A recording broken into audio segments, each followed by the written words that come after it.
कोर्टात सुरू असलेल्या केसचा निकाल आता अंतिम टप्प्यात आलेला असतो. सगळ्यांचंच लक्ष असतं की जज साहेब नक्की आजच्या या कोर्टात काय निकाल देणार. कारण इथे राहुलला अटक होणार की शर्वरीला, असा खूप मोठा प्रश्न निर्माण झालेला असतो. आता राहुलला समोर असलेली जानकी म्हणत असते, राहुल, खरं खरं सांग, या सगळ्या प्रकरणामध्ये तुझाच हात आहे की नाही. त्यावर राहुल म्हणत असतो, खरं तर आत्ता पण मी हेच सांगतोय की या सगळ्या प्रकरणामध्ये शर्वरीचा हात आहे. त्यानंतर आता जानकी बोलू लागते, जज साहेब, या राहुलला कितीही बोललं तरी तो स्वतःची चूक नाही तर गुन्हा कबूल करणारच नाही. कारण चोर कधी बोलतच नाही की मी चोरी केली आहे. या राहुलनेही अगदी तसंच केलंय. त्यावर समोर असलेले जज साहेब म्हणत असतात, जानकी, नेमकं तुम्हाला या कोर्टाला काय समजावून सांगायचं आहे. तुम्ही खूप कन्फ्युजिंग वातावरण तयार करताय. त्यावर जानकी म्हणत असते, जज साहेब, आता तुम्हाला जे प्रात्यक्षिक करून दाखवलं त्यावरून तर हेच सिद्ध होत आहे की शर्वरी वंशने नाही तर या राहुलनेच विक्रांतचा खून केला आहे. त्यानंतर आपण पाहतोय फायनली जज साहेब म्हणत असतात, ज्या प्रकारे प्रात्यक्षिक करण्यात आलं त्यानंतर हेच सिद्ध होत आहे की राहुलच या प्रकरणात दोषी आहे आणि राहुलला आता शिक्षा सुनावण्यात येत आहे. आता शर्वरीला खूपच बरं वाटलेलं असतं, चला आपली आता या प्रकरणातून सुटका होते. हा राहुल उगाचाच या सगळ्या प्रकरणामध्ये अडकला गेलाय आणि ते माझ्यासाठी खूपच चांगलं आहे. तेवढंच आपण पाहतोय आता जज साहेबांनी फायनली निर्णय द्यायला सुरुवात केलेली असते की हे कोर्ट विक्रांतचा खून केल्या प्रकरणी राहुलला दोषी ठरवत आहे आणि राहुलला 14 वर्षांची सक्त मजुरीची शिक्षा सुनावत आहे.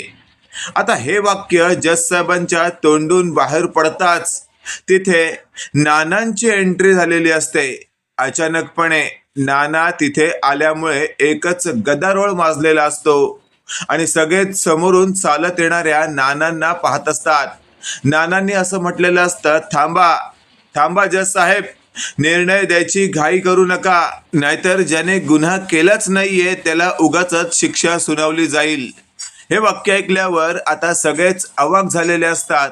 नानांना जवळ आलेलं पाहून जानकी खूप खुश होते. जानकी म्हणत असते, नाना नाना, तुम्ही जिवंत आहात.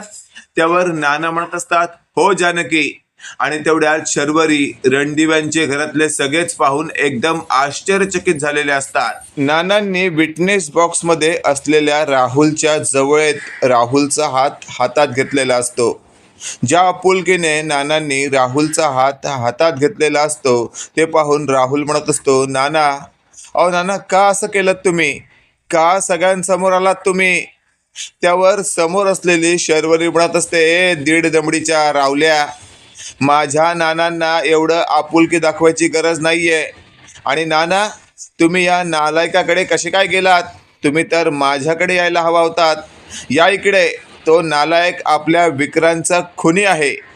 हे वाक्य ऐकल्यावर नाना म्हणत असतात, गप्पा बस, फालतू मुलगी आहेस तू, कधीही तुझ्यासारखी मुलगी कोणाच्याही पोटी जन्माला येऊ नये. हे वाक्य ऐकल्यावर सगळेच अवाक होतात आणि अशातच आता जानकी बोलू लागते, नाना नाना, तुम्हाला नेमकं काय म्हणायचं आहे. तुम्ही शर्वरी वंशांना अशा प्रकारे का बोलत आहात. त्यावर नाना म्हणत असतात, कारण माझ्या जावयाचा खून झालाय हे ज्या वेळेला मला समजलं त्यावेळेला मला खूपच धक्का बसला. पण मला ज्या वेळेला हे समजलं की माझ्या जावयाचा खून करणारी व्यक्ती दुसरी तिसरी कोणी नसून माझीच मुलगी आहे, त्यावेळेला मला सर्वात जास्त धक्का बसला. हे वाक्य ऐकल्यावर जानकी म्हणत असते, नाना नाना, तुम्हाला काय म्हणायचं आहे. तुम्ही असं म्हणताय का शर्वरी वंशनीच विक्रांत भाऊजींचा खून केलाय. त्यावर नाना म्हणत असतात, हो, शर्वरीनेच विक्रांतचा खून केला आहे. कारण राहुल खूपच चांगला आहे. तो पैशाला लालची असेल पण तो खुनी असूच शकत नाही. हे सगळं ऐकल्यावर आता समोर असलेली शर्वरी म्हणत असते, नाना नाना, मला कळत नाहीये, तुम्ही स्वतःच्या पोटच्या मुलीच्या विरोधात जाऊन कसं काय वागू शकता.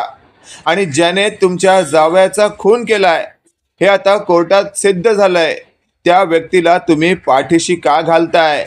त्यावर नाना काही बोलणार तेवढ्या जज साहेब म्हणत असतात, मिस्टर रणदीपे, तुम्हाला जे काही बोलायचं असेल ते तुम्ही आता विटनेस बॉक्समध्ये येऊन बोला. प्लीज, तुम्ही असं उभं राहून बोलू शकत नाही. तेवढ्या जानकीने नानांना विटनेस बॉक्समध्ये कसं जायचं ते सांगितलेलं असतं. नाना विटनेस बॉक्समध्ये जातात आणि त्यानंतर आता जज साहेब म्हणत असतात, मिस्टर रणदीपे, आता बोला, काय बोलायचं आहे तुम्हाला? त्यावर नाना बोलू लागतात, जज साहेब, ही समोर जी शर्वरी नावाची बाई उभी आहे ना, ती माझीच मुलगी आहे. याची मला लाज वाटते. या मुलीने माझ्या जावयाचा खून केला आहे. हे सगळं ऐकल्यावर शर्वरी म्हणत असते, नाना, नाना, का असं वागताय तुम्ही? अहो, स्वतःच्याच मुलीच्या जीवावर का उठलात तुम्ही? इथे कोर्टात सिद्ध सुद्धा झालंय की राहुलनेच खून केलाय आणि जज साहेब त्याला आता शिक्षा सुनावत होते.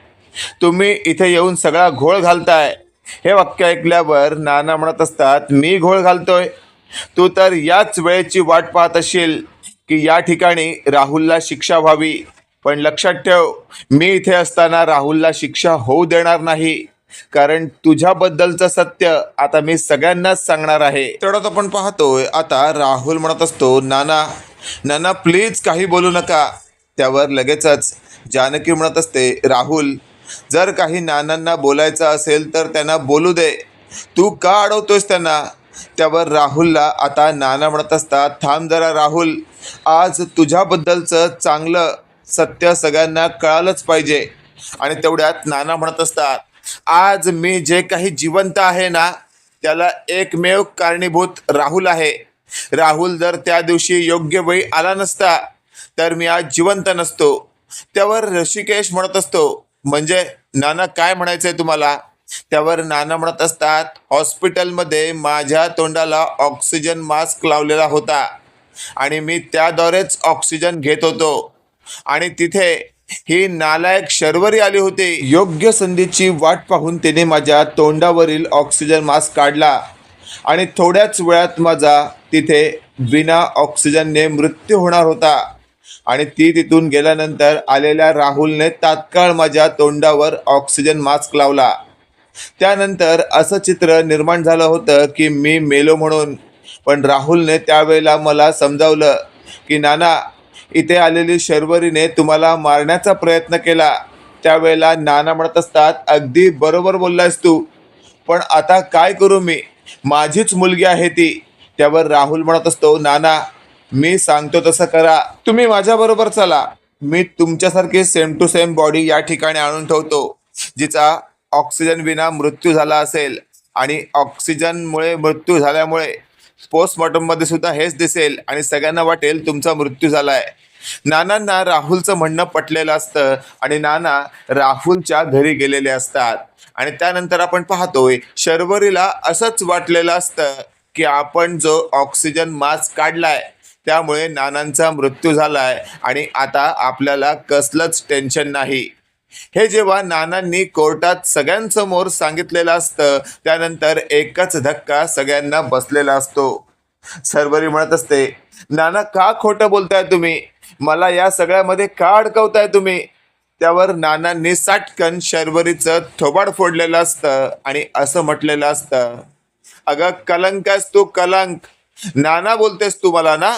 लहानपणापासून मी तुझ्यावर वडिलांसारखं प्रेम केलं आणि तू मला म्हातारपणी बिना ऑक्सिजनने मारण्याचा प्रयत्न करत होतेस.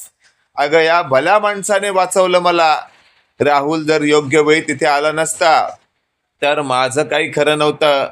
आता राहिला प्रश्न की विक्रांतचा खून कोणी केला, तर त्याबद्दलचंही सत्य आता भर कोर्टात मला सांगायचं आहे. हे वाक्य ऐकल्यावर शर्वरी म्हणत असते, नाना, नाना, बस करा. अहो, स्वतःच्या मुलीचा विचार करा, परक्याचा विचार काय करताय तुम्ही? त्यावर नाना म्हणत असतात, परकाच मला आपला वाटतोय, ज्याने मला या जगात राहायची संधी दिली आणि तू मला मारायची वाट पाहत होतीस. त्यावर नानांना आता बोलू देत असं जज साहेबांनी म्हणताच शर्वरी एकदमच गप्प बसलेली असते. तिला कळून चुकतं की आता आपण काहीच करू शकत नाही आणि पुढच्या काही क्षणानंतर नाना असं काही बोलतील जे ऐकून सगळेच हादरणार आहेत. आणि अशातच आपण पाहतोय मागचा पुढचा विचार न करता नाना बोलू लागतात, जज साहेब, हिला तुम्ही कडकातील कडक शिक्षा द्या. सगळ्यांसमोर एकदम साधी भोळी आहे असा आव आणते, पण ती साधी भोळी नाहीये, तर ती एक नंबरची रसातळाला गेलेली फालतू मुलगी आहे. तिला असं वाटलं की आपण काहीही केलं तरी कोणाला काही कळणार नाही, पण तिनेच स्वतःच्या नवऱ्याचा खून केला आहे. का तर तिला भरपूर पैसा हवा होता आणि विक्रांतच्या प्रॉपर्टी मधला पैसा तिला हडपायचा होता. हे सगळं ऐकल्यावर शर्वरी म्हणत असते, नाना नाना प्लीज मला या सगळ्यामध्ये अडकवू नका नाना. त्यावर राहुल म्हणत असतो, शर्वरी गप्पा बस. आज सगळ्यांसमोर दूध का दूध आणि पाणी का पाणी झालंच पाहिजे. कारण आज जर योग्य वेळी नाना आले नसते तर जज साहेबांनी जी काही शिक्षा सुनावली असती ती मला निमूटपणे भोगावी लागली असती. आणि अशातच आपण पाहतोय नाना म्हणत असतात, जज साहेब, मी तुम्हाला खात्रीशीर सांगतो, याच मुलीने माझ्या जावयाचा खून केलाय आणि तोही माझ्या डोळ्यात देखत. हे सगळं ऐकल्यावर जज साहेब म्हणत असतात, वाह वाह शर्वरी, तुम्ही तर अति शहाण्या निघालात. तुम्हाला काय वाटलं तुम्ही घरातल्यांना वेड बनवाल, तुम्ही पोलीस प्रशासनाला वेड बनवाल, तुम्ही कोर्टात असणाऱ्या जजला सुद्धा वेड बनवाल का? हे सगळं ऐकल्यावर आता शर्वरीने मान खाली घातलेली असते.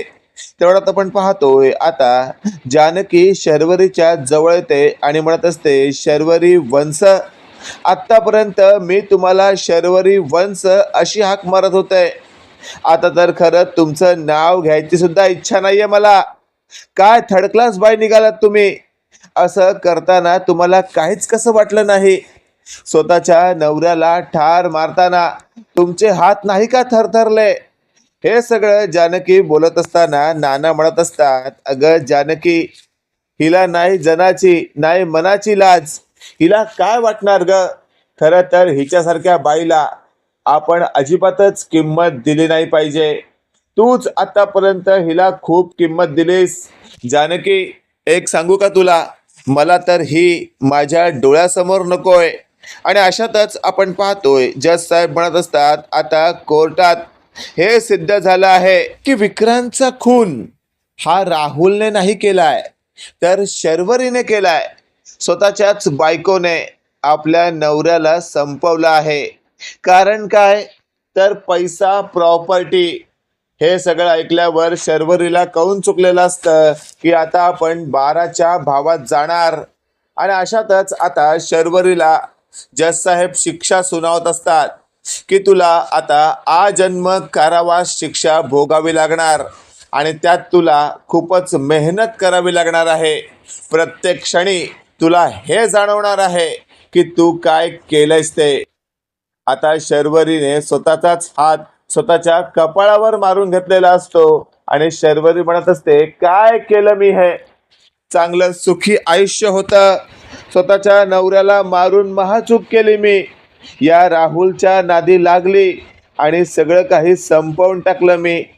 त्यावर राहुल म्हणत असतो, शर्वरी, प्रत्येक क्षणाला मी तुला सांगत होतो, नवऱ्याला मारण्याचा प्रयत्न करू नकोस.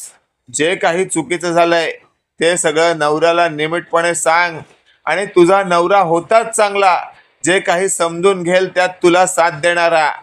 पण तुला तुला तो आवडत नाही असं तू म्हणायचीस, पण त्याने आतापर्यंत तुझ्या बऱ्याच इच्छा पूर्ण केल्या होत्या, तरीही तुझ्यातला राक्षस काही त्याला मारण्यासाठी अजिबातच थांबत नव्हता. असं तसं म्हणून आता राहुलने शर्वरीला अजिबातच किंमत दिलेली नसते. आणि मग जानकी सुद्धा आता शर्वरीला म्हणत असते, जा जा शर्वरी वंश, आता ही जर तुम्हाला आणखी काय करायचं असेल तर करा, खुल मोकळीक दिली तुम्हाला. त्यावर जज साहेब म्हणत असतात, अहो जानकी, काय बोलताय तुम्ही? या क्षणापासून आता तिला काळ कोठरीत नेलं जाईल आणि तिला प्रत्येक क्षणी तिने काय केलं याची जाणीव करून देण्यात येईल. आणि अशातच आता जज साहेबांनी पोलिसांना आदेश दिलेले असतात की आत्ताच्या आत्ता या शर्वरीला घेऊन जा आणि चांगलं डांबडून काढा. लगेचच आता लेडी कॉन्स्टेबल शर्वरीला धरून उलट पुलट करत तिथून घेऊन जात असतात. शर्वरी मोठमोठ्याने ओरडत असते, नाना नाना मला वाचवा, नाना नाना मला प्लीज या सगळ्यातून सोडवा. नाना म्हणत असतात, हे सगळे तुझ्या कर्माची फळं आहेत. जशी वागलीस तशी तू आता भोगत आहेस. कित्येकदा तुला समजावलं पण तू समजून घेतलं नाहीस. हरकत नाही, जा झक मार, आता काय करायचे ते कर. मी अजिबातच या सगळ्यातून तुला सोडवणार नाही. आता जानकी नानांजवळ आलेली असते आणि म्हणत असते, नाना नाना तुम्ही जिवंत आहात हे पाहून मला खूप बरं वाटलंय. त्यावर नाना म्हणत असतात, माहितीये मला, सगळ्यात जास्त आनंद तुलाच होणार. त्यावर जानकी म्हणत असते, नाना आता घरी चला. आईंना सुद्धा तुम्ही जिवंत आहात हे पाहिल्यावर खूप आनंद होईल. त्यावर नाना म्हणत असतात, हो माझ्या सुमित्राला पाहायची मला खूप इच्छा झाली आहे. आणि तेवढ्यात ऋषिकेश, जानकी, सौमित्र, अवंतिका या सगळ्यांनी आता नानांना कोर्टातून घरी नेताना राहुल सुद्धा म्हणत असतो, मी सुद्धा आलो तर चालेल का. नानांनी लगेचच आता राहुलला हात दिलेला असतो आणि असं म्हटलेलं असतं, अरे तू माझ्या मुलासारखा आहेस, जीवनदान देणारा, तू तर मला सर्वात आधी हवायस. हे वाक्य ऐकल्यावर सगळ्यांनाच आता नानांचं म्हणणं पटलेलं असतं. नानांनी राहुलला जवळ घेतलेलं असतं. मित्रांनो, काय वाटतंय तुम्हाला, येत्या काळामध्ये खरंच नानांना आता समोर आल्यामुळे काहीतरी समीकरण बदलतील का? कमेंट करून नक्की बतवा की आजचा भाग तुम्हाला कसा वाटला. आणि आजचा भाग जर आवडला असेल तर व्हिडिओला लाईक करा आणि चॅनलला नक्की सबस्क्राईब करा. धन्यवाद.